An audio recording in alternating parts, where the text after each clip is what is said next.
नमस्कार दोस्तों, जय छठी मैया। दोस्तों चलिए आज इस वीडियो में जानेंगे कि छठ पर्व में पहला अर्घ कैसे देते हैं और छठ पूजा कैसे होता है। दोस्तों देखिए, छठ पर्व जो है ना यूपी, बिहार और झारखंड में मनाया जाता है और अदर स्टेट में शायद ही मनाया जाता होगा, लेकिन यूपी, झारखंड और बिहार में ये छठ का पर्व बहुत धूमधाम से और बहुत ही रीति रिवाज से मनाया जाता है। ये सबसे बड़ा छठ पर्व होता है जो कि कार्तिक माह में आता है।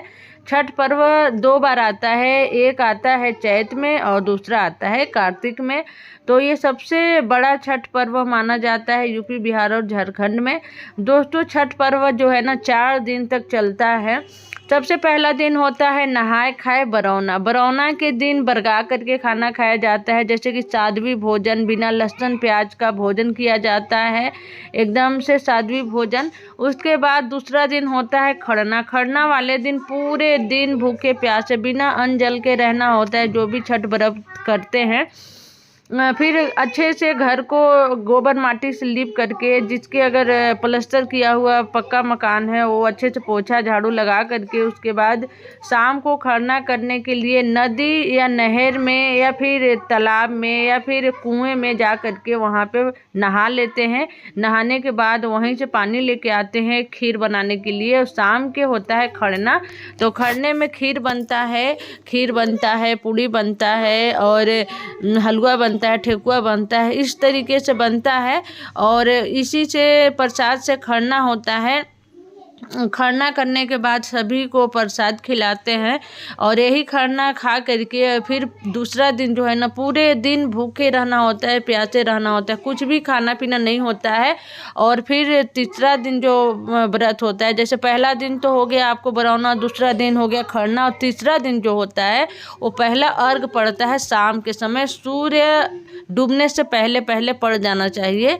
ये ना कि सूर्यास्त होने के बाद। सूर्य रहेंगे जैसे कि अभी सर्दियों के मौसम में 5 बजे या 4:30 बजे तक अर्घ दे देना चाहिए। तो सबसे पहला अर्घ देने के लिए सूर्य को रहते हुए देना चाहिए।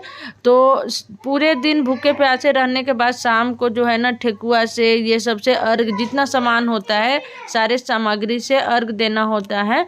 और सबसे पहले ना आपको घाट बांधना होगा। तो अगर आप लोग नदी, नहर या तालाब में जाकर के पूजा करना चाहते हैं तो सबसे पहले तो आपको जाकर के पहले घाट बांधना होता है। और अगर इस तरीके से हम लोग जैसे कि घर में ही कर लेते हैं छत पे, क्योंकि बड़े बड़े शहर में दिल्ली, मुंबई जैसे शहरों में नदी, नहर, तालाब वगैरह नहीं मिल पाता है जल्दी, तो छत पे ही अपना टप रख करके या फिर कुछ ऐसा जुगाड़ करते हैं जिससे कि हम उसमें अर्घ दे सके। तो इस तरीके से आप लोग अगर करना चाहते हैं तो अपना छत पे जा कर के आप घाट बांध सकते हैं। घाट बांधने के लिए आपको क्या ज़रूरत पड़ता है, सबसे पहले आपको देखिए ईख लेना होगा। जो गन्ना होता है वो पत्ते वाला गन्ना, तोड़ा हुआ नहीं, साबुत 4 गन्ना लेना होगा। इससे कि हम मड़वा छाते हैं और घाट बांधते हैं। घाट बांधने के बाद वहाँ पे अपना छठी मैया के घाट बांध लिए। उसके बाद फिर अर्घ देने के लिए सारा सामान वहीं पे रखेंगे उस मड़वे में ही। देखिए इस तरीके से जैसे कि हम लोग यहाँ पे रखे हैं। और सबसे पहला अर्घ देने के लिए या तो अगर पंडित जी हैं तो पंडित जी से भी आप दिलवा सकते हैं। अगर कोई नहीं है तो आपके घर में जो भी जेंट्स हैं, बड़े हैं, उनसे आप दिलवा सकते हैं। जैसे फादर हो गए, दादाजी हो गए, या फिर आपके बेटा या फिर हस्बैंड कोई भी है, उनसे आप दिलवा सकते हैं। तो इस तरीके से आपको एक सूप तैयार करना होगा। चाहे तो आप पीतल का भी सूप ले सकते हैं या फिर बांस के भी, जो बांस के अभी छठ के समय में खूब मिलता है। तो इस तरीके से आपको परिक्रमा करते हुए, छठी मैया का नाम लेते हुए, सूर्य भगवान के नाम लेते हुए घूम घूम करके कम से कम 5 बार आपको इस तरीके से अर्घ देना होगा। देखिए फल में बहुत कुछ होता है, तो उसके लिए एक सेपरेट वीडियो आपको देखना पड़ेगा, जब भी जाकर के आपको समझ में आएगा कि क्या क्या आपको सामग्री चाहिए छठ पूजा करने के लिए। वैसे संतरा और केला वगैरह, मतलब बहुत कुछ चाहिए होता है। तो आपको इसके लिए सेपरेट एक वीडियो देखना पड़ेगा। इस तरीके से आपको गोल गोल घूम करके देना होगा और छठी मैया को आपको नाम लेना होगा। और देखिए आपको किस चीज़ से देना होगा अर्घ। सबसे पहले आपको दूध देना ही देना होगा अर्घ में, तो दूध आप ले लीजिएगा, उसके साथ पानी मिला लीजिएगा और गाय के दूध ही होना चाहिए, भैंस के बिल्कुल भी नहीं होना चाहिए। गाय के दूध लेकर के इस तरीके से आप अर्घ दे सकते हैं। अर्घ देते समय आपको हाथ में पान के पत्ता और कसेले ज़रूर लेना है।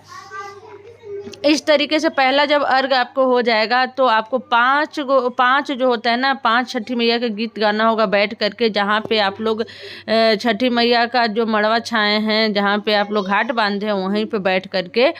और अगर घर में आप लोग इस तरीके से करते हैं तो घर में आपको यहीं पे रात गुजारना होगा। और जैसे ही सुबह सूरज भगवान निकलते हैं वैसे ही जो है ना पारण हो जाता है सूरज भगवान के अर्घ देने के बाद। तो पारण करने के बाद आप लोग कुछ भी खा सकते हैं, जो भी आप खाना चाहते हैं। बहुत घरों में लहसुन प्याज नहीं खाते हैं पारण के दिन, लेकिन जो लोग खाना चाहते हैं वो खा सकते हैं, कोई ऐसा लिखा नहीं है। तो इस तरीके से होगा सुबह और शाम का अर्घ। तो मैं आपको बरौना से लेके पारण तक का बता दी हूँ। वीडियो अच्छी लगी होगी तो लाइक ज़रूर कर देना, नए हैं तो सब्सक्राइब।